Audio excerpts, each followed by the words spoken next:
Muy buenos días y feliz Navidad. Sí, ya lo dije, no lo voy a repetir. Todavía estamos en tiempo de Navidad. Incluso, pudiéramos decir, dependiendo de qué punto de vista lo veas, que hoy es el último día de Navidad.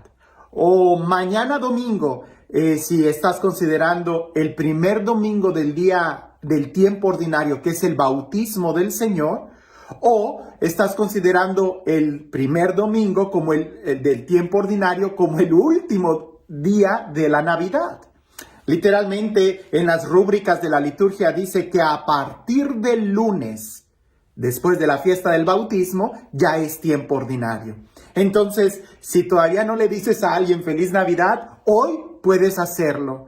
Ya mañana será un poco dudoso y definitivamente el lunes ya estamos en tiempo ordinario. Pero bueno, eso es lo de menos. Lo importante es el Evangelio. Cuando leía el Evangelio en este día, en verdad que había algo nuevo. Dios siempre dice cosas nuevas. Y me sorprende cómo un mismo texto, las mismas palabras, en realidad son una fuente inagotable de sabiduría. Vamos a leer el Evangelio. Dice así: En aquel tiempo fue Jesús con sus discípulos a Judea y permaneció allí con ellos, bautizando. También Juan estaba bautizando en Enón, cerca de Salim, porque allí había agua abundante. La gente acudía y se bautizaba, pues Juan no había sido encarcelado todavía. Surgió entonces una disputa entre algunos de los discípulos de Juan y unos judíos acerca de la purificación. Los discípulos fueron a decir a Juan: Mira, maestro, aquel que estaba contigo en la otra orilla del Jordán y del que tú diste testimonio, ahora está bautizando y todos acuden a él. Contestó Juan: Nadie puede apropiarse nada si no le ha sido dado del cielo. Ustedes mismos son testigos de que yo dije: yo no soy el Mesías, sino el que ha sido enviado delante de él. En una boda, el que tiene a la novia es el novio. En cambio, el amigo del novio, de lo que lo acompaña y lo oye hablar, se alegra mucho de oír su voz. Así también, yo me lleno ahora de alegría. Es necesario que él crezca y que yo venga a menos. Y digo que es un texto muy lleno de sabiduría y que Dios siempre dice cosas nuevas, porque aunque en otro tiempo he hablado de diferentes puntos de vista sobre este evangelio, cuando lo leía, y quizás porque en este tiempo he oído muchos comentarios familiares de problemas conyugales. Tú sabes, esos problemas conyugales siempre suceden. Hay que esperarlos, hay que estar listos para cuando sucedan. Cuando leía este evangelio, me venían mucho esos recuerdos, esos problemas. Y decía, aquí hay algo de sabiduría en este texto. Lo podemos aplicar. Porque cuando tú no tienes bien claro cuál es tu propósito, cualquier cosa va a ser discusión. Cualquier cosa va a ser un problema. Y yo pienso en los matrimonios, pero indudablemente cualquiera que sea tu vida, tu propósito, tu dirección, si tú no tienes bien claro a dónde quieres llegar, todo va a ser un problema, todo va a ser una discusión. En el matrimonio, cuando la pareja no tiene bien claro cuál es el propósito de que estén juntos, cuando se les olvidó el por qué se casaron, ahí es donde todo va a ser problema. La comida, la educación, el carro, el dinero, la suegra, todo va a ser un problema. Aquí nosotros vemos este ejemplo. Veamos el contexto. Jesús está bautizando, es algo muy bueno. El ministerio de Jesús empieza a crecer. Juan el Bautista todavía no lo apresan, dice el Evangelio. Es algo muy bueno. Todavía se está predicando y se está preparando para la llegada del reino de Dios. Juan el Bautista es el precursor. Es muy bueno que todavía no lo hayan apresado. Pero los discípulos de Juan parecía que no entendieron bien cuál era la predicación de Juan. Porque incluso en un momento dice el Evangelio que algunos de los discípulos de Juan el Bautista empezaron a discutir con un judío sobre la purificación. ¿Para qué discuten sobre la purificación? Juan está hablando de una conversión interna. Si recordamos, la predicación de Juan es: ¿quién les ha enseñado a huir de la ira inminente de Dios? ¿Verdad? Vayan al centro, al corazón, ¿verdad? Esa es la predicación, pero los discípulos de Juan empezaron a discutir con un judío sobre la purificación. Y luego estos discípulos van con Juan y empiezan a quejarse de que Jesús, aquel de quien Juan dio testimonio, estaba bautizando.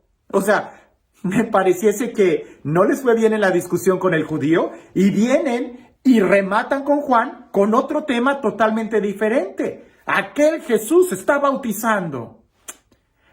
A ver, deberíamos de pararles tantito y decir, ¿cuál es el propósito del bautizo de Juan?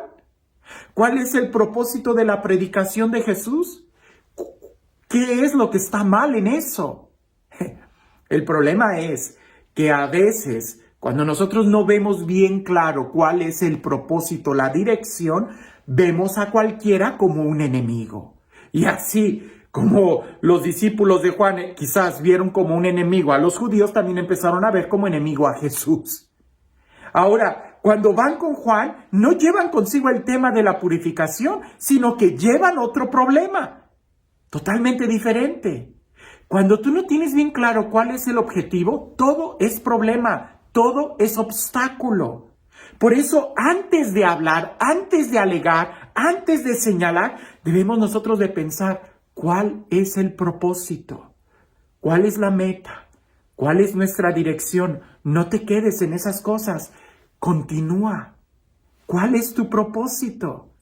Continúa. En el matrimonio, ¿cuál es el propósito de que ustedes dos estén juntos? Entonces, no discutan de cosas pasajeras.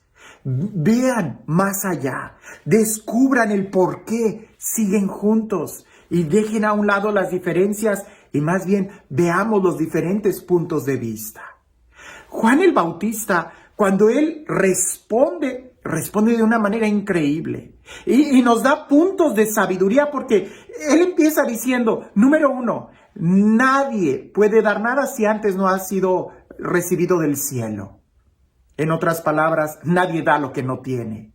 Si Jesús está haciendo eso con mucho éxito, es porque algo bueno él ha recibido de Dios. Si Dios lo está permitiendo, es también por un propósito.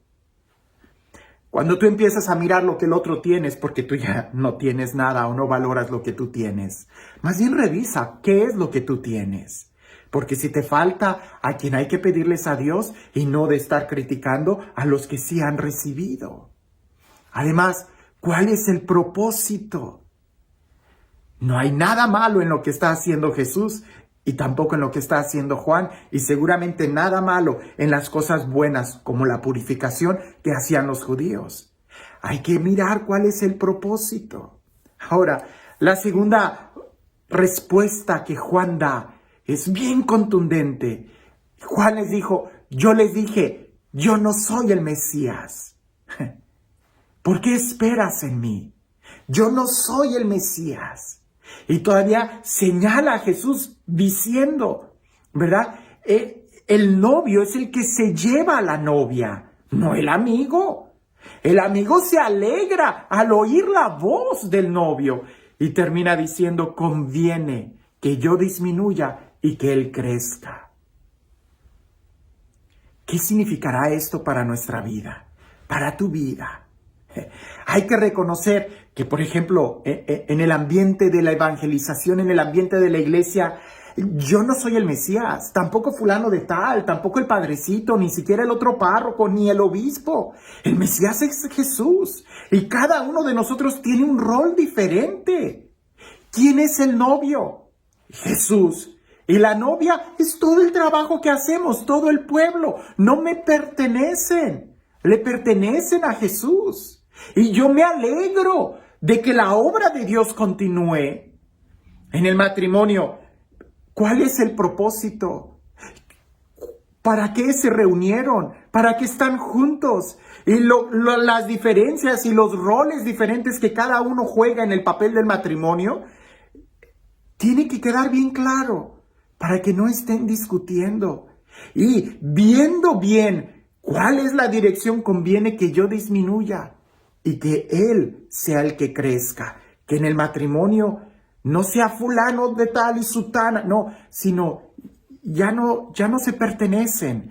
Hay algo más grande entre ellos, por lo cual deberían de buscar.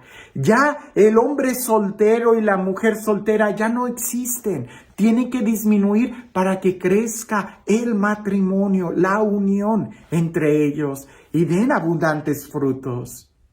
En nuestra vida pastoral, mi trabajo conmigo es que yo disminuya y que sea Jesús el que lleve el centro de atención. Si no soy capaz de lograr eso, entonces no voy a llegar a ningún lado. Porque lo más importante de mi viaje es llegar a la meta. No es quedarme conmigo, no es el equipaje que llevo, ni tampoco las estaciones en las que estoy. Lo importante es llegar. Entonces conviene que yo deje todo eso, que yo me deje a mí mismo para que Él sea glorificado. Así que los discípulos de Juan el Bautista nos enseñan que cuando no tienes bien claro cuál es y el porqué de las cosas, cuál es la meta y el porqué de lo que estás haciendo, todo va a ser una discusión. Así que antes de pelear, antes de discutir, antes de llevar problemas, detente y di, pero ¿qué es lo que estoy buscando con todo esto? ¿A dónde estoy yendo? Y este Dios, el Dios del amor, el Dios que es nuestra meta y que es el que nos acompaña, el Dios que sale a nuestro encuentro y que nos llena de su amor, que sea Él quien el día de hoy te bendiga, en el nombre del Padre, del Hijo y del Espíritu Santo. Cuentan por ahí que un hombre metió en un frasco a hormigas negras y hormigas rojas. 10 hormigas y 10 hormigas. Y ellas estaban conviviendo muy bien ahí. Hasta que él agarró el frasco y empezó a agitarlas. Y las hormigas empezaron a pelear entre ellas, las rojas contra las negras. Dejaron de convivir en armonía. A veces a nosotros así nos pasa. Cuando se nos olvida cuál es el objetivo y vienen las tribulaciones, empezamos a pelear entre nosotros en lugar de preguntarnos, ¿quién agitó el frasco? O detengámonos, no somos enemigos nosotros. Cualquiera que sea el rol que tú estés teniendo, que es diferente al mío, vamos en la misma dirección. En el matrimonio, ¿quién agitó el frasco? No son ustedes enemigos. Y en tu propia vida, cuando veas esas dificultades, no te quedes a pelear, sino más bien mira más allá. Y no importaría tanto quién agitó el frasco si ya lo detuvo. Lo que importa es hacia dónde vamos. ¿Hacia dónde vas? Que tengas un excelente día.